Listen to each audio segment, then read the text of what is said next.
Hello friends, this is Chetan. Recently supreme court ने money bill case को priority देते हुए 7 जजों की एक पीठ गठित करने का फैसला लिया है। और जैसे ही ये न्यूज निकल कर आई, केंद्र सरकार और सुप्रीम कोर्ट एक बार फिर एक दूसरे के सामने आकर खड़े हो गए हैं, क्योंकि गवर्नमेंट ने सुप्रीम कोर्ट के इस कदम का विरोध किया है। मोदी गवर्नमेंट ने सुप्रीम कोर्ट से ये कहा है कि अपने प्रायोरिटी वाले केसेस को पहले सुनना चाहिए। समझेंगे क्या है पूरा इशू, सुप्रीम कोर्ट ने इस केस को क्यों प्रायोरिटी में रखा, और साथ में ये भी समझने का प्रयास करेंगे कि गवर्नमेंट मनी बिल को इतनी प्रायोरिटी क्यों देती है।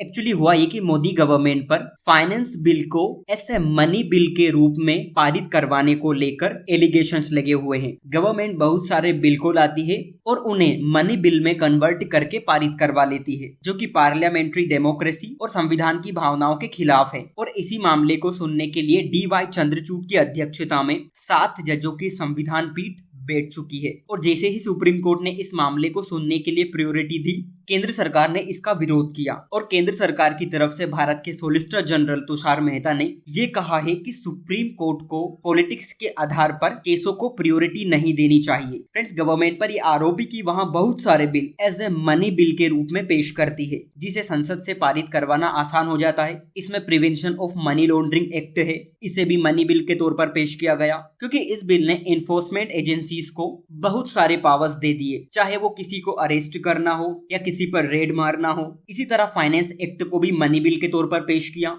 इसी तरह national green tribunal and central administrative tribunal के भी बहुत सारे प्रोविजंस इन लोगों ने अमेंड किए और उन्हें एज ए मनी बिल के तौर पर लाया गया। इतना ही नहीं, जो आधार एक्ट है, जो आधार अधिनियम है, उसे भी गवर्नमेंट ने एज ए मनी बिल के तौर पर पारित करवाया था। लेकिन आप लोग ये सोच रहे होंगे कि मनी बिल आखिर है क्या और गवर्नमेंट ऐसा क्यों कर रही है। फ्रेंड्स, मनी बिल संसद में पारित होने वाले 4 बिलों में से एक है और संविधान के अनुच्छेद 110 यानी आर्टिकल 110 में इसकी परिभाषा दी गई है। हालांकि हम इतने डीप में नहीं जाएं, लेकिन अभी के लिए आप ये समझ लीजिए कि मनी बिल पैसों से संबंधित होता है, क्योंकि फ्रेंड्स पूरा देश पैसों से ही चलता है। टैक्स कलेक्शन से लेकर गवर्नमेंट की स्कीम, सभी चीजों में आपको पैसा ही दिखेगा। लेकिन जब आप मनी बिल की पूरी प्रॉपर्टी समझेंगे तो आपको पता चलेगा कि आखिर ये पूरा माजरा है क्या, क्योंकि कौन सा बिल मनी बिल होगा ये लोकसभा का स्पीकर डिसाइड करता है। और लोकसभा का स्पीकर जनरली वही होता है जिसकी पार्टी पावर में होती है। सेकंड, मनी बिल को केवल लोकसभा में ही इंट्रोड्यूस किया जा सकता है।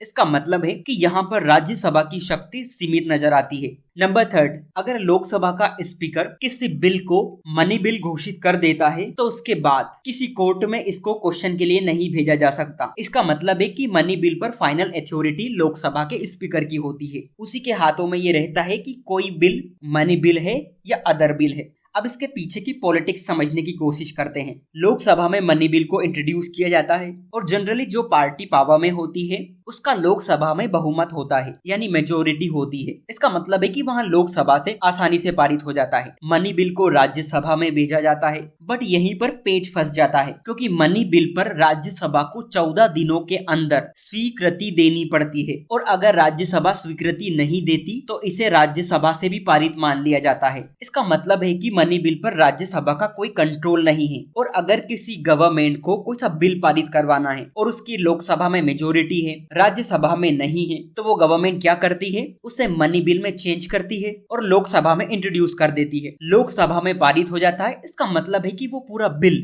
पारित मान लिया जाता है, क्योंकि राज्यसभा से सहमति की जरूरत नहीं पड़ती। यही कारण है कि गवर्नमेंट पर ये एलिगेशंस लगे हुए कि वो ज्यादातर बिलों को एज ए मनी बिल के रूप में पेश करती है और उन्हें आसानी से पास करवा लेती है। और क्योंकि राज्यसभा भी पार्लियामेंट डेमोक्रेसी का पार्ट है, इस प्रोसेस से करंट गवर्नमेंट राज्यसभा को इग्नोर कर रही है। और जैसा कि आप सभी को पता है कि बिल को पारित करने के लिए पूरी एक प्रोसेस होती है। पहले बिल लोकसभा में आता है या राज्यसभा में जाता है, फिर अगर दोनों सदनों से पारित कर दिया जाता है तो फिर राष्ट्रपति के पास जाता है। इसी बीच बिल्स में बहुत सारे अमेंडमेंट होते हैं और अगर वो अमेंडमेंट ठीक नहीं है तो राज्यसभा में वो बिल अटक जाता है। लेकिन मनी बिल की प्रोसेस पूरी अलग है। ऐसे में अपोजिशंस को ये लगा कि ये चीज गलत है, तो अपोजिशन के लीडर्स ने गवर्नमेंट के खिलाफ पिटीशन दायर की और उसी पिटीशन पर ये पूरा बवाल खड़ा हो गया। गवर्नमेंट का इस पर कहना यह है कि सुप्रीम कोर्ट पॉलिटिक्स के प्रेशर में आकर मामले को प्राथमिकता दे रहा है और सुप्रीम कोर्ट को ऐसा नहीं करना चाहिए। बट जो हमारे चीफ जस्टिस ऑफ इंडिया है उन्होंने ये कहा है कि ये हम पर छोड़ दीजिए, हम इसको देख लेंगे। नाउ आगे देखना दिलचस्प होगा